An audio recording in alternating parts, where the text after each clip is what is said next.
자, 오늘 말씀 제목 한번 읽어볼까요? 말씀 제목 한번 읽어주십시오. 시작. 팔복에 대한 재해석. 네. 뭐에 대한 재해석이요? 팔복. 팔복에 대한 재해석. 오늘 이렇게 표현하면 좋을 것 같아요. 하늘에서 양식이 내려오죠? 네. 여러분들이 영의 양식이 내려옵니다. 근데 오늘은 날 것이 왔어요. 지금으로 치면 뭘 먹는 거예요, 오늘? 회 먹는 거예요, 회. 네. 굽거나 삶거나 익히지 않은 양식이 내려왔어요. 날 것 그대로의 신선함이 있잖아요. 그러니까 오늘 그걸 여러분이 좀 즐기시면 돼요. 무슨 말인지 잘 모르시겠죠? 네. 오늘 말씀이 날 것이에요. 네, 날 것이에요. 아주 날 것이에요. 생날 것이에요. 여러분, 우리 심령이 가난한 자는 어떤 사람이었습니까? 심령이 가난한 게 뭐예요? 그래요.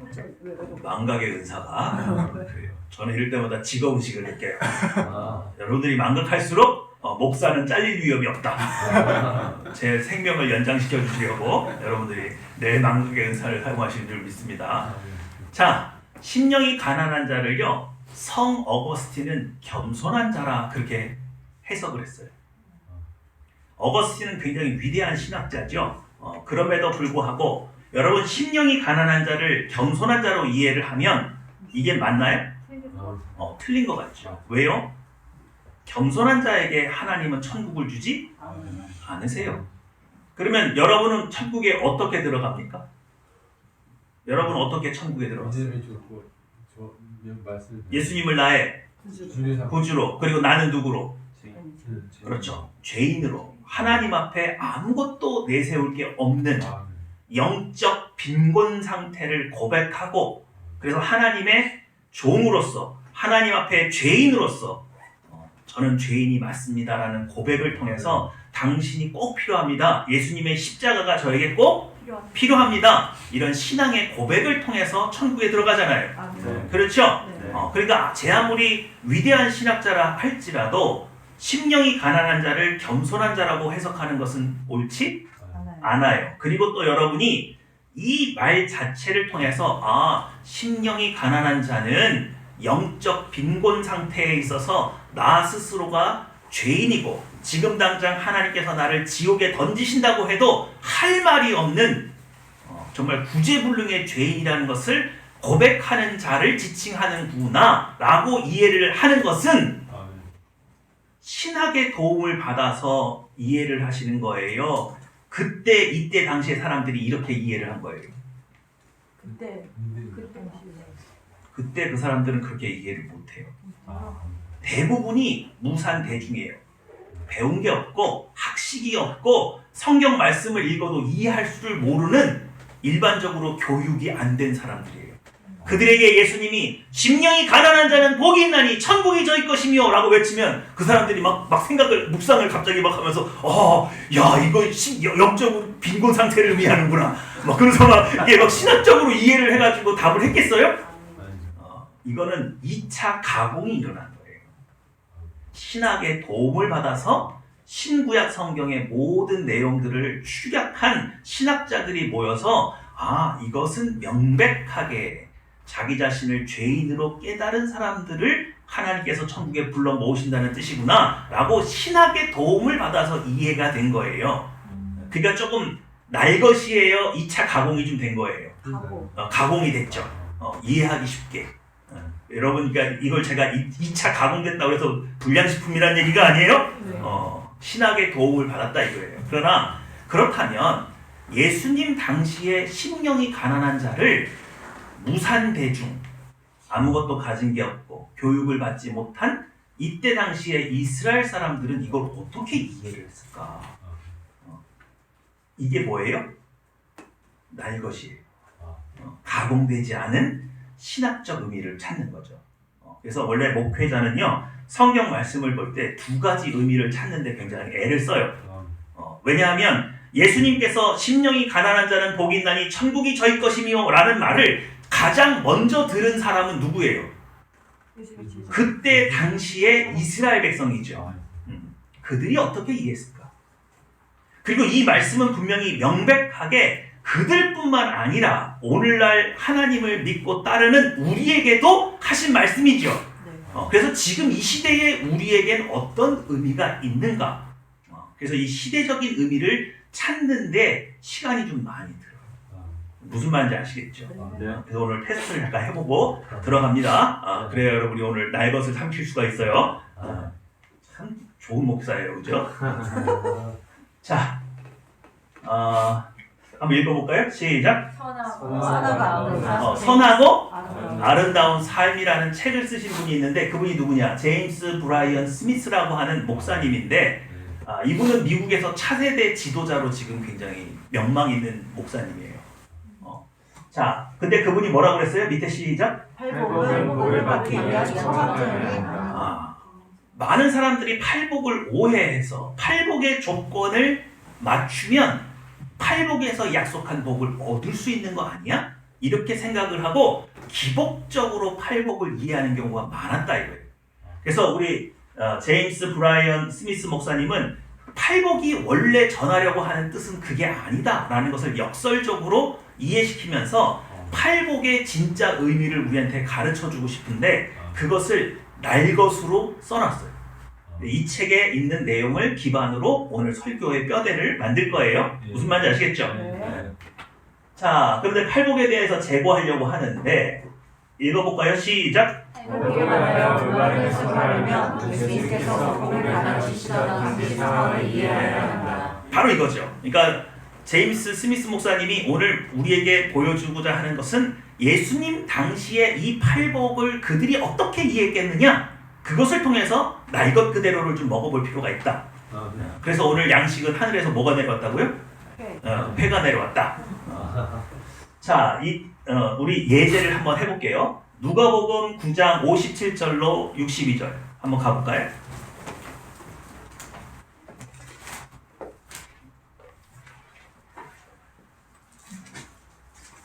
누가복음 9장 57절로 62절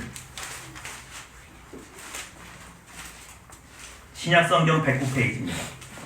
신약성경 109페이지 누가복음 9장 57절로 62절 다 찾으셨죠? 교독하시겠습니다. 길 가실 때에 어떤 사람이 여짜오되 어디로 가시든지 나는 따르리이다. 예수께서 이르시되 너도 우리 보고 공생에서 계시되 인자는 머리 둘 곳이 없다 하시고 또 다른 사람에게 나를 따르라 하시니 그가 이르되 나로 먼저 가서 내 아버지를 장사하게 하옵소서. 이르시되 죽은 자들로 자기의 죽은 자들을 장사하게 하고 너는 가서 하나님의 나라를 전파하라 하시고 또 다른 사람이 이르되 주여 내가 주를 따르겠나이다마는 나로 먼저 내 가족을 작별하게 허락하소서. 예수께서 이르시되 손에 쟁기를 잡고 뒤를 돌아보는 자는 하나님의 나라에 합당하지 아니하리라 하시니라. 오늘 이 본문 안에서 예수님은 굉장히 모순된 행동을 하고 있습니다. 무엇이 모순되는가? 예수님을 따르겠다는 사람한테는 따라오지 말라 그러고 왠지 따르고 싶지 않은 사람들은 억지로 끌고 가려고 하세요. 첫 번째 사람이 예수님께 여쭙습니다. 저는 어디로 가시는지 따르겠습니다. 그랬더니 예수님께서 뭐라고 말씀하세요? 여우도 굴이 있고 공중에 새도 집이 있으되 인자는 뭐 한대요? 머리 둘 곳이 없대요. 야, 너 나 따라다니면 뭐 부귀영화 있는 줄 알고 그러는 줄 아는데 나 노숙해. 그래서 이 말을 하고 이 사람이 따랐대요? 안 따랐대요? 안 따랐다. 따랐다는 말이 없잖아요. 그러니까 이 사람은 정말로 뭘 원해서 예수님을 따르려고 했던 거예요? 예수님을 따라다니면 예수님이 나중에 왕이 되실 때 부귀영화를 누리지 않을까? 이런 생각을 했던 것 같아요. 그런데 재밌는 거는 또 다른 사람에게는 따르겠다는 말도 하지 않는데 너는 나를 뭐하라? 따르래요. 그랬더니 이 사람이 아버지가 돌아가셨기 때문에 장례식은 치르고 가야 되지 않습니까? 제가 장례식을 좀 허락해 주십시오. 그렇게 말을 한단 말이에요. 그랬더니 예수님이 뭐라고 그랬어요? 죽은 자들로 자기의 죽은 자를 장사하게 하고 너는 나가서 하나님의 나라를 전파하라. 자, 이상해요, 안 이상해요? 이 사람은 거짓말했어. 맞아요. 여러분들이 뭘 못하고 있냐면 지금 이걸 딱 읽었을 때 웃어야 돼. 죽은 자로 하여금 어떻게 해요? 죽은 자를 장사하게 한대요. 무덤에 가면 이게 누워서 죽은 사람들이 갑자기 장례식 소리 듣고 이래가지고 누가 또 죽었나 봐 그러면서 무덤을 막 파요? 네? 죽은 자로 하여금 죽은 자를 장사하게 한다는 게 무슨 뜻이에요? 너희 아버지 이미 죽었지. 네? 너희 아버지 이미 죽었다고요? 그러니까 이거는 이미 죽었는데 핑계는 거 아니에요? 맞아, 핑계대는 건 맞는데 이 문장의 뜻이 뭐냐고요? 죽은 사람으로 하여금 죽은 사람을 장사하게 한다는, 죽은 자들로 자기의 죽은 자들을 장사하게. 어떻게 죽은 사람이 죽은 사람을 장사해요? 이게 무슨 뜻이냐고요? 지옥 말하는 거예요? 현대 신학자들은 여기에 영적인 의미가 있다는 거예요.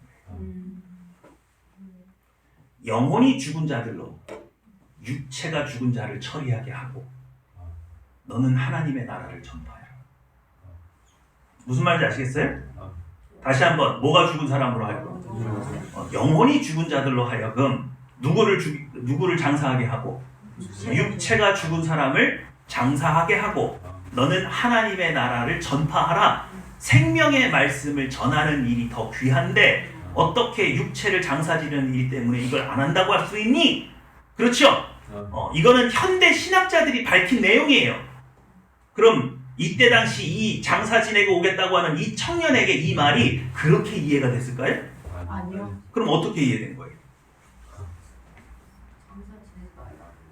네? 나 장사 지낸다고 말했는데 장사도 지내지 말라고 그래? 그럼 이게 어떻게 들리는 거예요? 이 사람 귀에? 아니 내가 거짓말하는 게 들켰구나. 이게 무슨 뜻이냐면 이런 거예요. 예수님은 간파하셨어요. 이 사람이 정말로 아버지가 돌아가셨다 안 돌아가셨다? 예전에 돌아가셨어. 예전에 돌아가셨거나 지금 멀쩡히 살아계신데 아버지가 돌아가셨다고 핑계를 대고 빠지려고 하는 거죠. 따르려고 하는 거예요? 안 따르려고 하는 안 거예요? 따르고. 안 따르려고 하는 거예요. 그래서 거짓말을 했어요. 저 아버지가 돌아가셔서 장사를 지내야 되겠습니다. 그때 예수님이 이렇게 말씀하시는 거예요.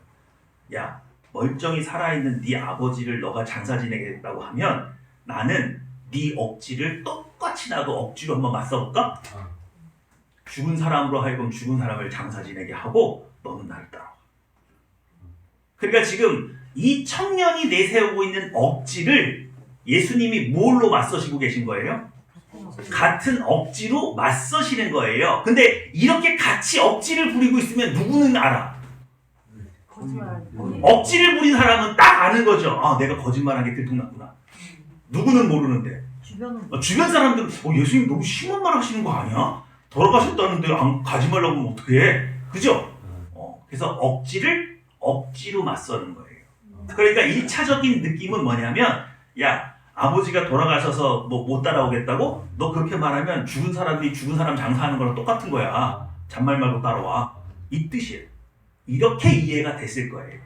그런데 현대 신학자들이 이 말을 묵상하면서 깨달은 건 뭐냐? 아하, 이 말씀은 그런 뜻도 있지만 더 깊은 뜻을 들어가 보면 영혼이 죽은 자들로 하여금 육체에 죽은 사람을 장사하게 하고 너는 영혼을 살리려고 하는 하나님의 부르심에 응답해라. 이런 뜻이로구나. 이해가 되시죠? 그래서 본문 안에서 1차적인 뜻과 2차적인 뜻을 같이 찾아볼 필요가 있다 없다? 있다. 그러니까 오늘은 우리가 뭘 하겠다? 1차적으로 복음의 팔복에 대한 1차적인 해석. 그때 당시 사람들은 이 팔복을 어떻게 이해했을까를 들어보겠다. 이해가 되시죠? 네. 아이고, 쉬운 걸 이렇게 어렵게. 자, 밑에 한번 읽어볼게요. 시작. 예수님께서 시작. 예수님께서 말하시던 복음의 실체는 하나님의 나라였다. 계속. 예수님 당시 유대인들의 관심사는 하나님께서 언제 이스라엘을 회복하실까? 하나님의 나라가 언제 임할까? 네. 하나님의 나라가 언제 임할까? 이스라엘은 언제 회복될까? 여기에 굉장히 궁금증이 많았던 그 시대로 돌아갈 텐데, 그렇다면 은이 드는 거죠. 시작.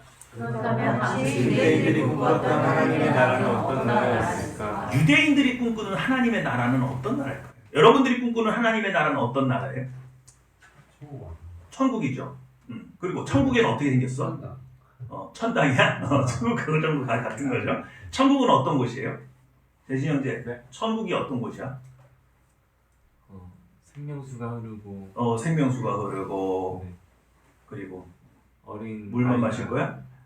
나의 싸움- 사자가 뛰노는 네. 싸움이 없고 네. 전쟁이 없고 그리고 서로 뭐예요? 사랑하고 영원히 죽지 않고 질병이 없고 뭐 우리가 꿈꾸는 천국은 이런 거잖아요. 유대인들은 어떤 천국을 꿈꿨을까요? 거기는 어떤 나라예요? 로마의 통치 것을 로마의 정치적으로 해방된 나라? 그리고 잘 먹고 잘 사는 나라? 그런 걸까요? 우리 한번 볼게요. 여러분들이 조금 이 개념이 없을 것 같아서 근데 좀 충격받을 준비를 좀 하세요. 마음에. 네, 굉장히 충격적입니다. 여러분들은 이제 유대인의 실체를 보게 될 거예요. 시작. 유대인들은 하나님께서 자신들을 특별하게 선택하셨으므로 하나님의 나라는 자신들의 것이라고 이해하였다. 그러니까 유대인들이 생각하는 천국은 누구밖에 없어? 유대인만 있는 곳이에요. 이해가 되시죠? 뭐 여기까지는 그럴 수 있어요. 뭐 그럴 수 있죠. 이제 다음이 이제 중요해요. 시작. 유대인들이 생각하는 하나님의 나라는 당시 문화적 풍습에 따라 여자는 제외하고 남자들만 들어가는 나라로 인식되었다. 몰랐죠? 유대인들이 꿈꾸는 천국엔 누구는 없어요? 여자는 없어. 여자는 안 들어와. 못 들어와. 누구만 들어올 수 있어? 유대 남자들만. 이해가 되세요? 그러니까 여러분 탈무드를 우리 한때 대한민국의 유대인의 교육법 해가지고 탈무드가 되게 막 지혜의 서라고 해서 막 돌아다녔잖아요. 근데 그거는요 정말로 편집된 탈무드예요. 편집되지 않은 탈무드를 읽으면요 정말 피가 거꾸로 솟아요. 이방인은 그냥 개돼지예요. 죽여도 되고 뭐 벌 먹고 여자도 하대하고 그거 읽다 보면 너무 충격스러워가지고 이게 왜 지혜서지? 이런 생각이 많이 들어요. 이게 슬슬 나오는 거죠. 남전 여비보다 더 심하죠. 아예 천국에서는 누가 없어요? 여자는 복음에서 제외됐어요. 구원에서 제외된 사람이래요. 이게 율법주의 바리새인들이 꿈꿨던 하나님 나라의 모습이에요. 이거 제가 한 얘기 아니니까 저한테 의혹 던지지 마세요. 이 모든 뼈대는 누구에게 있다고요? 스미스 목사님. 저 아닙니다. 제가 이렇게 빠져나갈 국명을 딱 만들고 내가 시작. 유대인들이 생각하는 하나님 나라는 율법을 온전히 지키는 자들만 들어가는 나라로 생각한다. 이런 사람들한테 복음 들어가겠어요? 시작. 유대인들이 생각하는 하나님의 나라는 실질적으로 건강하고 온전한 사람만 들어갈 수 있다고 생각한다. 질병은요 하나님의 징계요 저주받은 증거로 여겨졌습니다. 그래서 장애인들은 못 들어가요. 이해가 되세요? 그래서 문둥병자하고는 가까이 하는 거예요? 아예 가까이 안 하는 거예요? 아예 가까이 안 하는 거예요. 왜 그들이 그렇게 살았냐고요? 이해가 되시죠? 시작. 유대인들이 생각하는 하나님의 나라는 가난하고 세상에서 실패한 자들은 들어갈 수 없는 나라라고 생각하였다. 가난하고 실패한 사람들은요 구제의 대상이기는 해요. 하지만 하나님의 나라는 적합하지 않은 자들이라고 인식되었기 때문에 하나님 나라에서 버려진 사람으로 인식했어요. 그러니까 실패하면 돼요, 안 돼요? 가난하면 돼요, 안 돼요? 그래서 악착같이 돈을 모으려고 하는 거예요. 이해가 되시죠? 시작. 유대인들은 자신들만의 기준으로 하나님 나라에 들어갈 사람과 들어가지 못할 사람을 구분하고 판단을 하고 판단한다. 자, 이런 시대에 예수님께서 오셔서 천국 복음을 선포하시는 거예요. 오직 경건하고 열심으로 신앙생활을 하는 율법주의 유대 남자 중에서 육체적으로 건강하고 부자들만 천국에 들어갈 수 있다고 생각했대요. 이해가 되시죠? 그래서 여러분 마태복음과 누가복음에 나오는 부자 청년 이야기 아시죠? 네. 내가 무엇을 더하여야 영생을 얻을 수 있습니까? 라고 예수님께 물어왔던 그 청년 유대인이죠? 율법주의자죠? 부자죠? 젊고 건강하죠? 그러니까 자기는 그렇게 말할 수 있는 거예요. 근데 예수님께서 이 부자 청년 천국 들어갈 수 있대요? 없대요?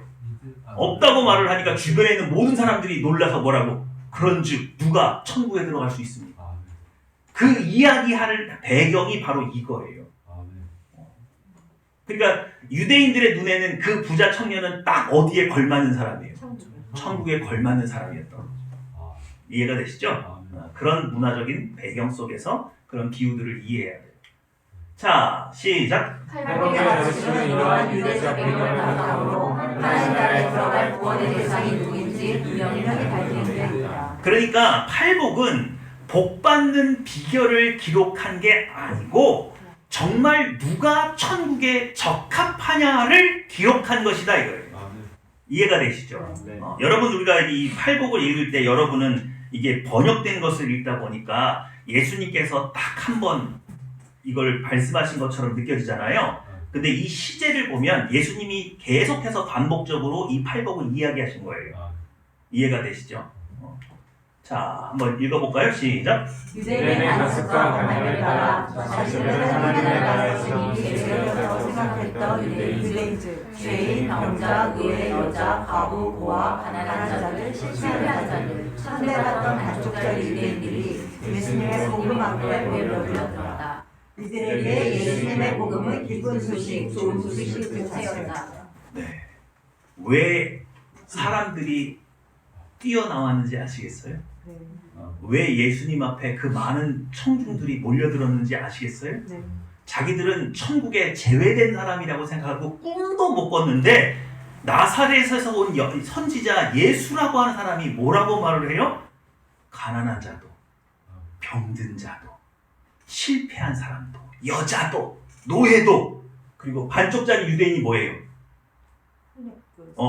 그렇죠. 피가 섞인 혼혈도, 순수한 아브라함의 혈통이 아니어도 어디에 들어갈 수 있다고? 천국에 들어갈 수 있다고요. 그때 당시는 사람들은 이런 얘기 처음 들어봤다. 근데 이 얘기를 들으니까 설레요, 안 설레요? 설레요. 소망이 생기잖아요. 그래서 쏟아져 나왔다.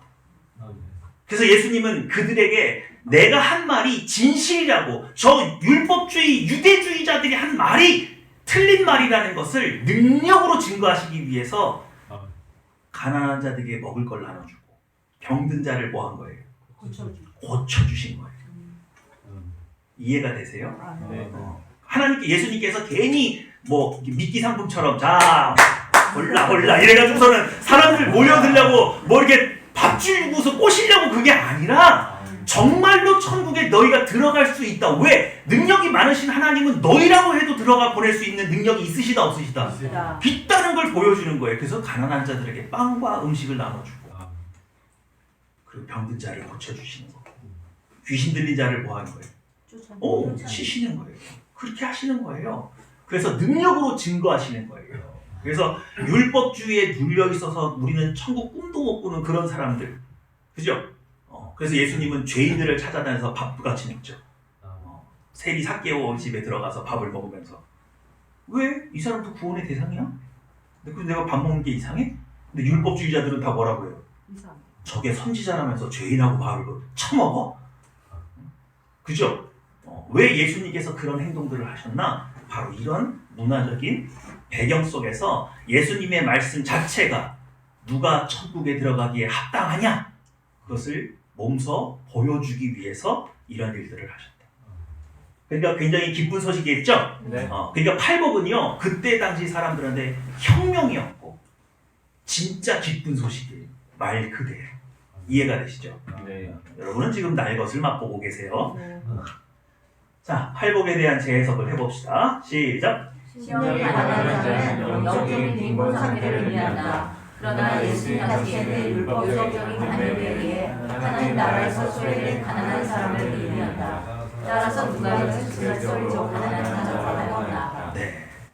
이 산상수훈의 교훈이 마태복음에도 있고 누가복음에도 있는데, 마태복음 여러분 아까 방금 읽으셨죠? 거기는 뭐가 가난한 자로?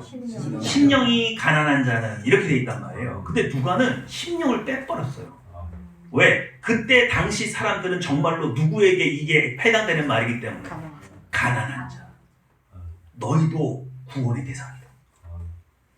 누가복음 6장 20절 시작! 예수께서 그들을 부르짖어 보시되 너희 가난한 자들을 위하니 하나님의 나라가 너희 것이며. 예, 가난했던 모든 사람들에게 이건 충격이에요. 이런 얘기 들어본 적 있어요 없어요? 나 이런 얘기 처음 듣는데? 근데 듣고 나니까 마음이 어때요? 막 설레요. 기뻐요.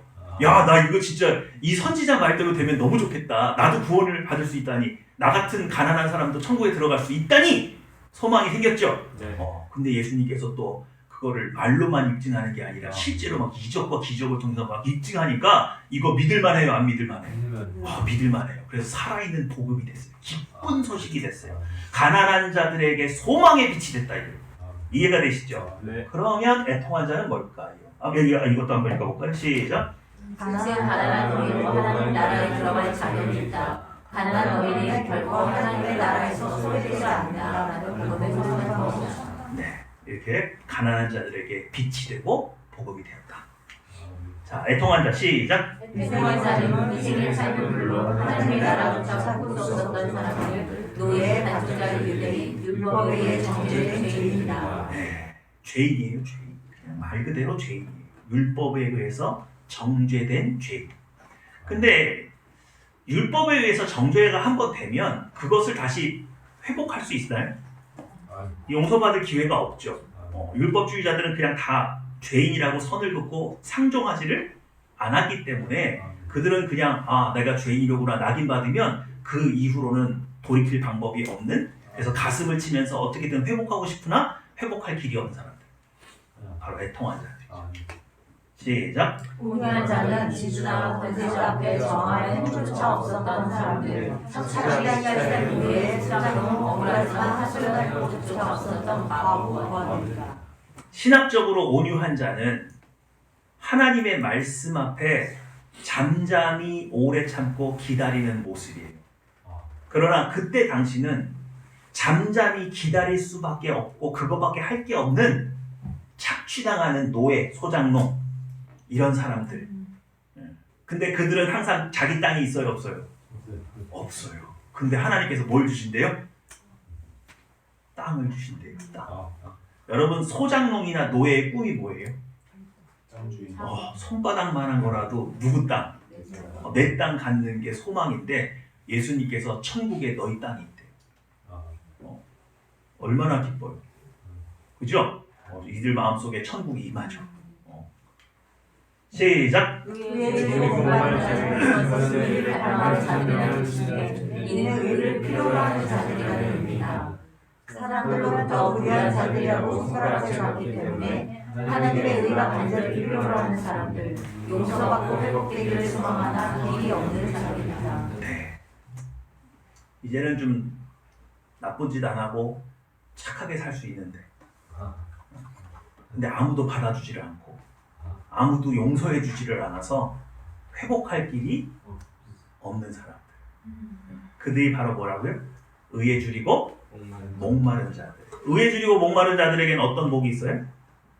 그들이 배부를 것이고 배부를 것이며 용서를 받아서 그들의 마음에 큰 소원이 이루어지죠. 그래서 어디에 들어갈 수 있어요? 나 같은 사람도, 나 같은 죄인도 천국에 들어갈 수 있구나. 그런 소망을 갖게 하는 복음이었다. 시작. 의를 얻는 자는 복수와 복이 만연한 우리 사회에서 의를 베푸는 어리석은 사람들이다. 홍한 쪽도 자신보다 어려운 사람을 위해 나르는 어리석은 의를 베푸는 사람들을 말한다. 네. 그렇게 각박한 세대에도 항상 이렇게 긍휼한 사람들이 있어요, 없어요? 있죠. 여러분, 저 북녘 땅에 있는 북한 사람들 다 빨갱이 공산주의에 물들으면 인간미 하나도 없고 다 로봇 같고 막 그럴 것 같아요. 의외로 순박한 면이 많아요. 그들도 엄청 강한 모성애를 가지고 있더라고요. 자식들이 굶어 죽는 걸 볼 수 없어서 중국으로 넘어가서 중국에서 돈을 벌어서 아들, 딸들 그렇게 먹여 살리려고 나가는 부모님들 많잖아요. 그런 곳에서, 그렇게 척박한 곳에서도 모성애는 살아있다. 이 척박한 시대에도 바보같이 손가락질받고 놀림받을 만한 일인데 긍휼히 여기는 사람이 있더라, 없더라? 있더라. 그들도 긍휼히 여김을 받을 것이다. 그들의 어리석다고 손가락질 받던 그 손가락질이 부끄럽게 될 거야. 어디에서는? 천국에서는. 하나님 나라에서는. 시작. 마음이 차별한 자는 모두 자신의 욕망을 채우기 위해 극한 세상에서 자신의 욕망을 채울 능력도 없고 힘도 없어 마음을 비우고 세상에 대한 소망을 버리고 하나님의 도우심만 바라보는 무능력한 사람이다. 우리 사극 같은 걸 보다 보면 이런 대사가 꼭 있죠. 그러니까 권력도 없고 힘도 없고 아무것도 없어가지고 어떤 불합리한 일을 당했을 때 서민들이 하는 말, 이게 뭐예요? 하늘도 무심하시지. 이 말밖에 할 수가 없는 사람. 그래서 하늘만 바라보고 있는 거예요. 하늘에 큰 신께서 이 땅을 굽어 살펴보시고 이 불의한 사람들을 좀 처리해 주시면 안 되나? 그래서 하늘만 바라볼 수밖에 없는 사람들이에요. 마음이 청결한 사람을 신학적으로는 하나님 앞에 정결하고 깨끗한 모습으로 하나님만 바라보는 사람인데, 이때 당시 사람들은 어떤 사람들이에요? 정말 무능력하고 무기력한 서민들. 그죠? 시작. 합격하지 않은 자는 자신의 권위와 능력을 다해 타인을 무릎 꿇으려는 이기적인 사람들 사이에서 강자와 약자, 양쪽 하사 사람들의 손을 붙잡고 화평을 위해 애쓰는 자들이다. 어느 시대에나 주는 거 없이 받는 거 없이 화평을 위해서 애쓰는 사람들이 있다고요, 없다고요? 있어요. 있다. 마지막 시작. 의를 위해 핍박받는 자는 세상의 논리가 아닌 하나님의 논리를 찾아가 고초를 당하고 유혹에 갇히며 온갖 핍박을 받는 자들이다. 자, 예수님 당시에는 누가 있었어요? 세례요한 세례 요한. 대표적인 사람이 그런 거죠. 결국 세례 요한은 어떻게 죽어요? 목베임을 당해서 죽지요. 하나님 편에서 올바른 말을 하다가 결국 목베임을 당해 죽는 사람들. 그러니까 그때 당시에 핍박받던 하나님의 종들, 그들이 바로 의를 위해 핍박받는 자들인 거죠. 자, 이렇게 쭉 보니까 어때요? 우리가 알고 있는 팔복의 내용하고는 조금 다른 면이 있죠. 그리고 여러분들 이거 딱 읽었을 때 어떤 느낌이 들어요? 정말 기뻤겠구나. 정말 복음이 괜히 복음이 아니었겠구나. 이들에겐 정말 복음이었겠구나. 고아, 과부, 노예, 소장농들, 그리고 천대받던 반쪽짜리 유대인들, 죄인. 이들에게는 정말 복음이었겠구나. 그래서 예수님이 이 말씀을 하시는 곳곳마다 자신은 천국에서 소외됐다고 생각했던 사람들이 이 소식을 듣고 구름대처럼 몰려들어서 정말 저 같은 사람도 들어갈 수 있는 거 맞아요? 증거를 좀 보여주세요. 그래? 내가 그럼 증거를 보여줄게. 오병이어의 기적을 베푸시고 병든 자들을 고치시고 귀신을 내어줘. 그래서 그들의 마음에 이제 뭐가 딱 마음속에 들어왔어요? 천국이 들어왔어 벌써. 나도 천국 들어갈 수 있다. 이 소망은 이제 소장농인데 주인이 매질한다고 뺏겨요, 안 뺏겨요? 안 뺏겨요. 그런 말 마세요. 저도 천국 갈 수 있어요. 저도 천국 갈 수 있어요. 하나님 나라에 저도 필요하대요. 전에는 어디 하나 마음 둘 곳이 없던 사람들의 마음 속에 정말 기쁜 소식으로 들어와서 그들의 삶을 변화시키는 원동력이 되었던 능력의 말씀. 이해가 되시죠? 시작. 그렇다고 팔복이 제시하는 것은 가난하기 때문에, 우울하기 때문에, 의에 줄이고 목마르기 때문에 무조건 복을 받는다라고 번역을 얘기하는 것은 결코 아니라. 세상은 끊임없이 편가르고 판단하고 정죄하지만 하나님께서는 판단하지 않으시고 모두에게 공평한 기회를 주시라는 사실을 알리고자 하셨다. 예수님의 복음은 세상 모든 사람에게 내리는 하나님 나라의 초청장이다. 그래서 이 팔복을 들었던 많은 사람들의 마음에 큰 울림이 생겨서 여전히 가난하고 여전히 고통받고 여전히 핍박받고 있으나 이 복음의 말씀 때문에 뭐 할 수 있어요? 이겨낼 수 있는 힘이 되었던 말씀. 그래서 팔복의 진면목을 우리가 깨닫게 되고 또 얼마나 이 시대 사람들에게 이 복음이 꿀 같았을까. 그런데 여러분, 이 복음이 어디까지 전달됐어요? 우리 대한민국까지 전달이 됐죠. 그래서 얼마나 많은 선교사님의 입술을 통해서 대한민국에 핍박받고 천대받았던 사람들에게 똑같은 능력으로 나타났을까? 이해가 되시죠? 네. 그럼 오늘 이 복음은 여러분에게 어떤 의미가 있어요? 여러분이 수고하고 무거운 짐진 채 이 시대를 살아가고 있는 여러분에게 이 복음의 말씀은 어떤 능력으로 다가오고 어떤 기쁨의 소식으로 여러분에게 적용할 수 있어요? 여러분, 꼭 오늘 하나님 앞에 고백하세요. 하나님의 능력이 모자란 게 아니에요. 하나님께서 여러분에게 베푸신 은혜가 부족한 게 아니에요. 뭐가 문제예요? 내 안에 복음을 복음답게 받아들이지 못하는 내 내면의 옛 본성이 내 마음을 사로잡고 있는 게 문제예요.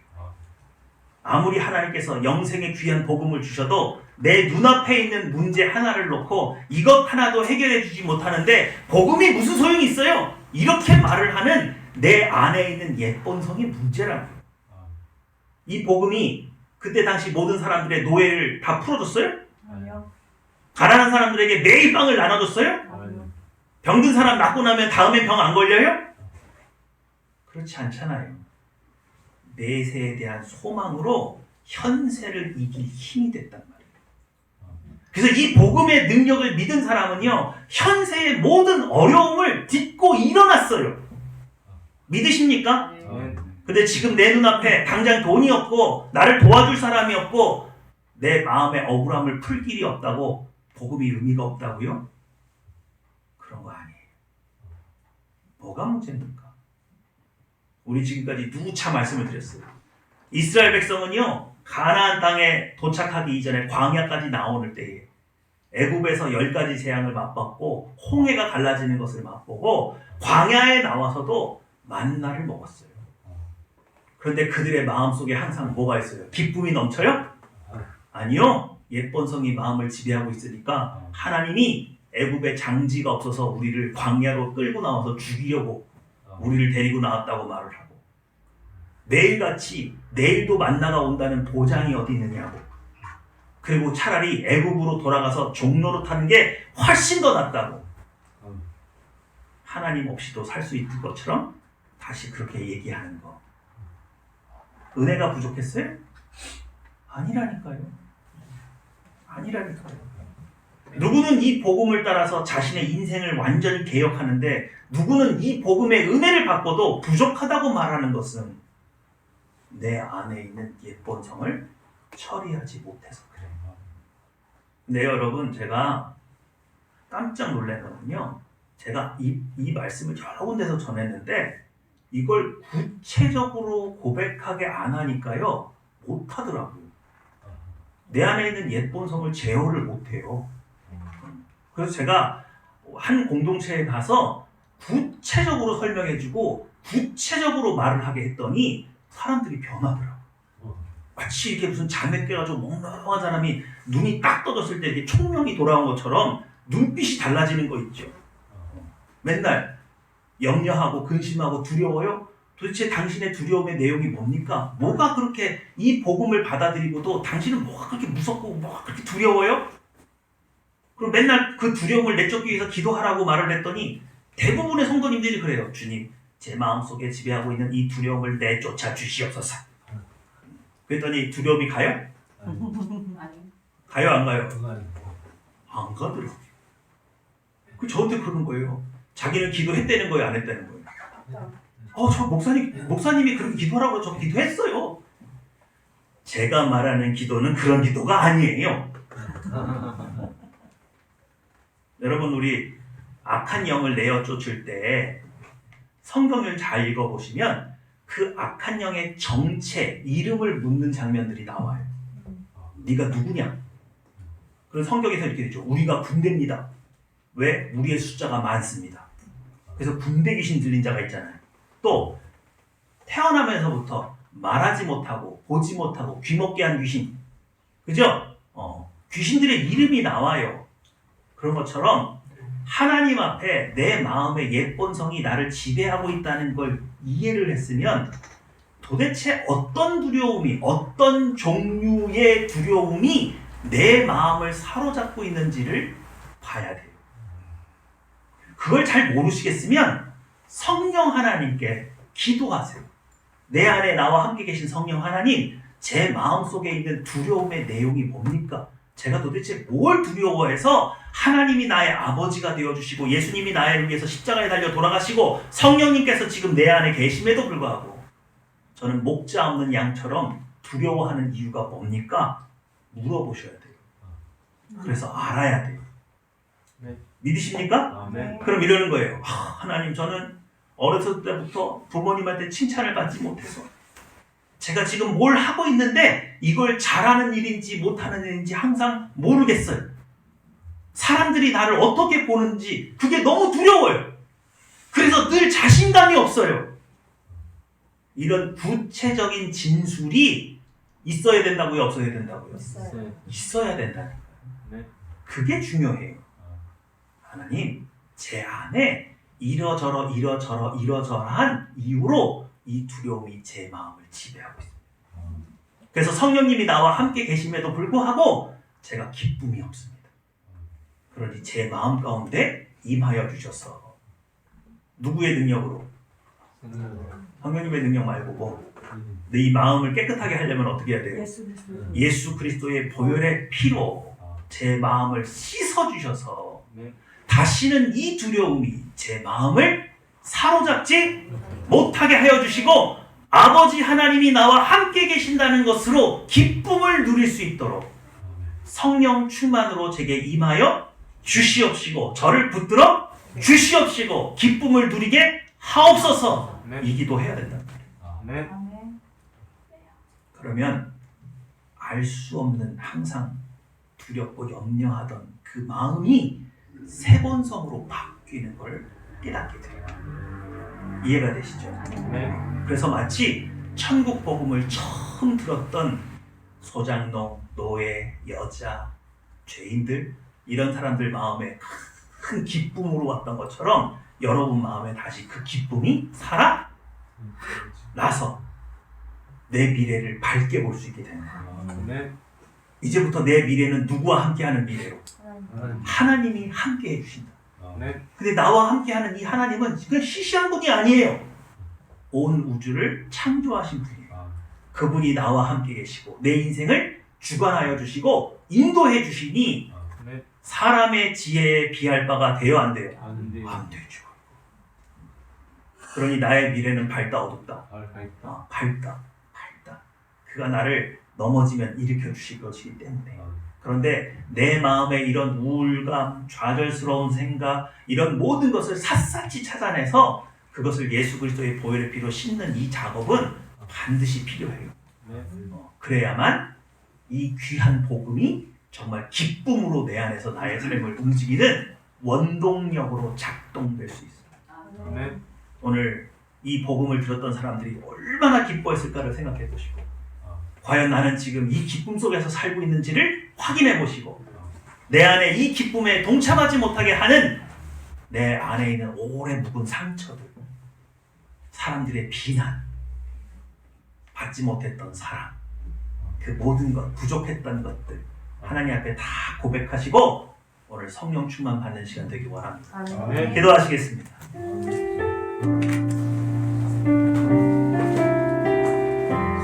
오늘 이 기쁨의 복음이 우울한 나의 마음을 깨끗하게 하고 기쁘게 하고 좌절하고 낭망하고 미래를 꿈꿀 수 없는 나에게 산 소망이 되어줄 수 있는 것 오직 예수 그리스도의 보혈의 피가 나의 마음을 깨끗하게 씻어서 옛 본성을 온전히 무력화시키기 때문인 줄 믿습니다. 아멘. 그러므로 우리 안에 있는 내 안에 활개치고 있는 옛 본성의 정체를 밝히고 예수 그리스도의 보혈의 피로 씻어내기 원합니다. 기도하시겠습니다. 메레겐 카로니 기도를 쓰리가를 마리가 들었다. 다르데 케데미 카라마리고 데리 기도를 쓰리게 데미 카라마리고 데리 기도를 쓰리게 데미 카라마리고 어디게 데미 카라마리고 데리 기도를 쓰리게 데미 카라마리고 데리 기도를 쓰리게 마리고 카라마리가 데리 데리 기도를 쓰리게 데미 카라마리고 데리 기도를 쓰리게 데미 카라마리고 데리 다르게 데미 카라마리고 데리 기도를 쓰리게 데미 카라마리고 데리 기도를 카라마리고 데리 기도를 쓰리게 데미 카라마리고 데리 기도를 쓰리게 데미 카라마리고 데리 기도를 하나님 것들에게 눌러버리 가는 수에게 가라 버리게 되는 이름에 가라 말이 것들에게 눌러버리 가는 수에게 되는 가라 말이 것들에게 되는 수가이는 사람아 가려야 되게 가라 버려야 되게 가라 버리고 은혜 가라 말이 것들에게 되는 수에게 가라 버리게 되는 수에게 되는 가라 말이 것들에게 되는 수 가르마 가라 말이 것들에게 눌러 불러니게 되게 가라 버리 것들에게 은혜 가라 말이 것들에게 눌러버리게 되는 수에게 가라 버리 것들에게 되는 수에게 은혜 가라 말이 것들에게 되는 가라 버리 것들에게 가라 버리 것들에게 가라 버리 것들에게 되는 수에게 가라 버리 것들에게 바람이 가라마리가 되게 그들 시간이 가라마리가 되게 그들 버스니가 되게 가라마리가 되게 그들 시간이 되게 가라마리가 되게 그들 미래 그들 가라마리가 되게 그들 미래 그들 시간이 아르지니게 가라마리가 되게 그들 시간이 가라마리가 되게 그들 버스니가 버스니가 되게 그들이 되게 가라마리가 되게 아메리카 가라마리가 되게 그들 버스니가 되게 그들 시간이 되게 그들 버스니가 되게 그들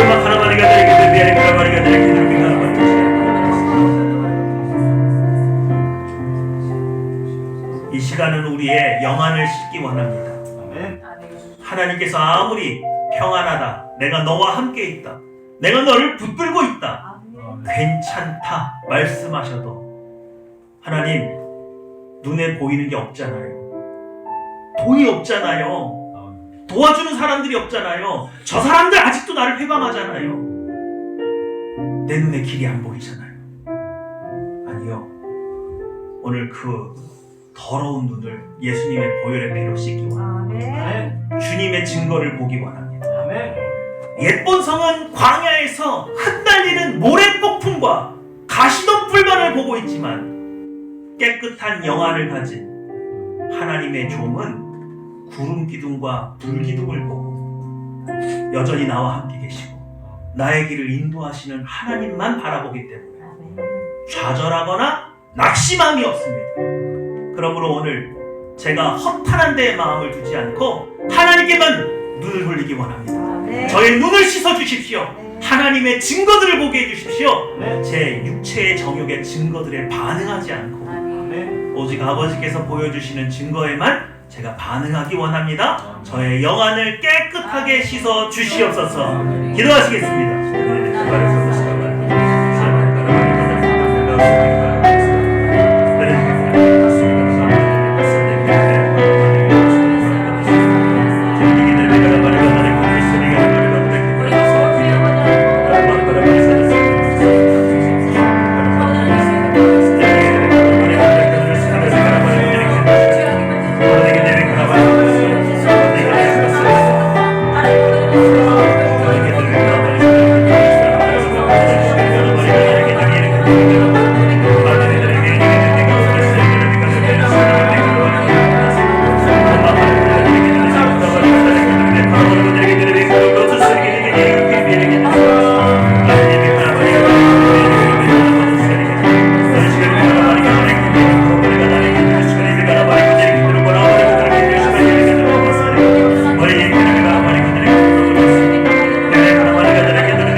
마지막으로 성령 충만을 구하실 텐데 여러분 진정한 회개에는요 용기가 필요합니다. 아멘.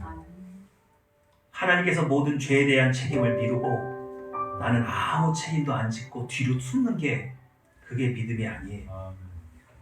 하나님은 내 잘못을 고백하고 그것을 책임질 수 있는 능력을 주시는 거예요. 아멘. 그래서 더 이상 사람들 앞에 숨지 않고 당당하게 나와서 내 죄를 고백하고 용서받을 수 있는 기회를 주시는 거예요. 아멘. 여기에는 용기가 필요합니다. 아멘. 하나님과의 관계를 회복할 용기가 필요합니다. 원수와 친구할 수 있는 용기가 필요합니다. 용서받을 수 있는 용기가 필요합니다. 오늘 성령께서 우리의 마음 가운데 오셔서 나를 충만케 해주시고 내 안에 없는 용기를 창조하여 주셔서 아멘. 제가 더 이상 죄에 대한 책임을 도망다니지 않게 해주시고 정면으로 맞서게 해주시고 하나님의 도우심으로 말미암아 용서를 얻을 수 있게 해주시옵소서. 아멘. 오늘 하나님께서 여러분과 함께 하실 줄 믿습니다. 아멘. 기도하시겠습니다. 메레베카라 바리고들에게 그렇습니다. 바리고들에게 그렇습니다. 바리고들에게 그렇습니다. 바리고들에게 그렇습니다. 나중에 메레베카라 바리고들에게 그렇습니다. 메레베카라 우리에게 그렇습니다. 그렇습니다. 메레베카라 바리고들에게 그렇습니다. 메레베카라 우리에게 그렇습니다. 메레베카라 바리고들에게 그렇습니다. 주로바라 바리고들에게 그렇습니다. 메레베카라 바리고들에게 그렇습니다. 어른에게 나를 로고들에게 그렇습니다. 이게 나를 받는 바꾸는 세리가를 모르게 하고 주로바라 바리고들에게 그렇습니다. 나를 받는 바리고들에게 그렇습니다. 바리고들에게 그렇습니다. 다른 시간에 말하는 게 저희들이 그러버리 이루고 생각을 가리게 되는 것입니다. 바로 얼마나 분들에게 분들의 그러바를 가다게 되는 시간이에요. 그러나 가만히 분들에게 들고 가라바스가 님이 가라바리 분들에게 드리기로 에스리 그러바를 많이 분들에게 드리기로 가라바리 분들에게 드리기로 가라바리 분들에게 나에게 님이 가라바리 분들에게 드리기로 그러게 되는 가라바리 분들에게 드리기로 저희가 가라바리 분들에게 드리기로 가라바리 분들에게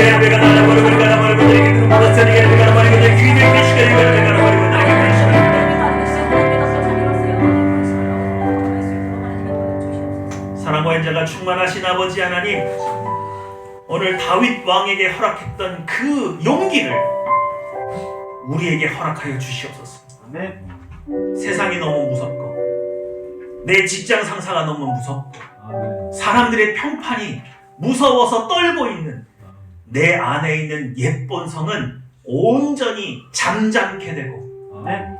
오직 하나님의 능력을 힘입고 성령 하나님께서 함께 하시고 인도하시는 바에만 집중해서 아멘.